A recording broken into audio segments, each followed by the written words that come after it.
Devin here from LA Spas. We put together an educational series covering the most common questions about hot tub features and maintenance in under a minute. First up, where's it going? You'll be spending a lot of time in this spot, so make sure it's a good one. Covered deck, sunroom, backyard, all fair is game. Just remember, here in Lethbridge, the wind can get wild, so plan accordingly.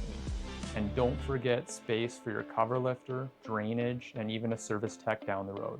Basically, give your spa some breathing room. Next, the foundation. Your spa needs a solid, level, stable base. Think concrete slab or reinforced deck. Please don't just plop it onto the dirt. Soil shifts, tubs tilt, and warranties vanish. You're suddenly going to be soaking at a weird angle, and that's not the vibe. Finally, power. Smaller plug-and-play units are easy. You just plug them in and soak, but they're usually only for 2 people max. Bigger tubs require dedicated wiring that means you have to call a certified electrician. Trust me, you don't want your spa shutting down mid-party because the breaker tapped out. So there you go, location, foundation, and electrical. Nail those 3 and you'll be well on your way to hot tub bliss. Come see us at LA Spas, we'll help you get it right the first time. Don't forget to like and subscribe for future videos.